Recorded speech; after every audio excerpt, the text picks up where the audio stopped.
What's up, everybody? Welcome to Podcast Now Plus. I'm Alex, and in this video, I want to talk about the PS5 sales that I think are about to skyrocket. And now this is kind of continuing the saga here because we've heard a lot from Sony, kind of behind the scenes and more of like the leaks or rumors of kind of their plan, or, you know, things were obviously very, very slow, and then here's kind of the windows where it could potentially pick up. And those times have moved. Like, we had heard this year was supposed to be a lot better. This year is getting better. This also is off the numbers that the September sales, I believe, of the PS5, or at least the shipment, so literally them giving them to, you know, other companies to sell, was 400% more than last September. So this past September was really big. A lot of people think it's getting ready for God of War Ragnarok, that they're kind of preparing for those launch bundles and all that kind of stuff, and also I guess for Black Friday. But it does seem like over the summer, this past summer, and then into where we are now, the numbers are getting a lot better. And then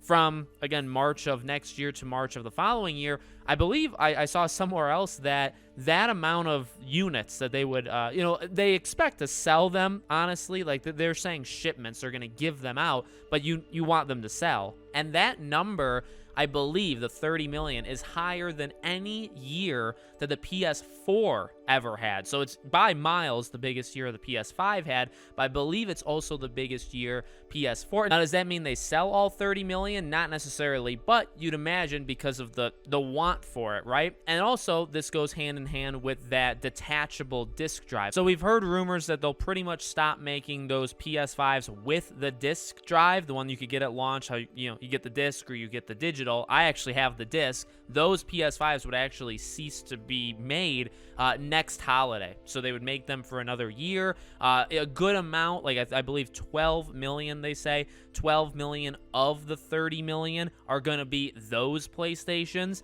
And then after that, they're done. And they'll just make one model of the PS5, and they'll sell that detachable disc drive that you just plug into the PS5, and then you put in your games through there. And that way it cuts down on production costs. They only have to make one model of the PS5s in general. And it also just seems like things are getting better for them in terms of the chips and, you know, putting everything together to get these things out. So, look, I mean, it's a positive video. I mean, the people that want a PS5, if you don't get one within the next year and a half, I'm going to assume you're just not trying. Based off these numbers, if these numbers turn out to be true and all of these PlayStation 5s are in the wild, if you still can't get one in a year and a half, I'm going to assume you're just saying that online for whatever reason. But it does seem like people that want it are going to be able to get it. Now, is it the greatest economic time for this? No. Should this have happened 2 years ago? Yes. And I get it. I get it. For Microsoft, Sony, all of them, I understand the environment that they put these consoles out in.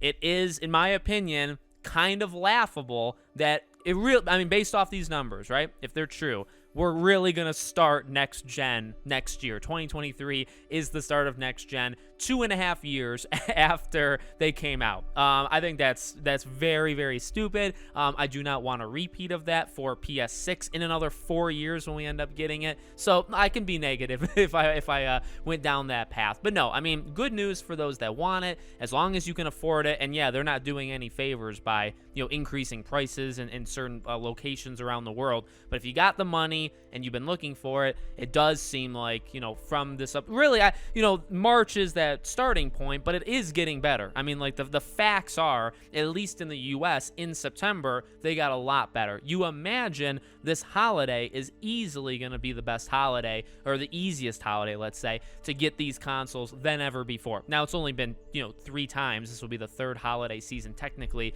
that you could have gotten them, but it will still be the easiest. And then going into next year, you should start seeing them. I actually, for the very first time ever, saw an Xbox Series X in store. I've never seen a PS5, still haven't to this day, but last weekend, or last week just in general, I actually saw, I think, 4 Xbox Series X's in like the glass container at a Walmart. So that was kind of fun and kind of otherworldly that actually happened. So let me know what you guys think in the comments. Make sure you guys are subscribed, bell icon turned on, and I'll see you all on tomorrow's video.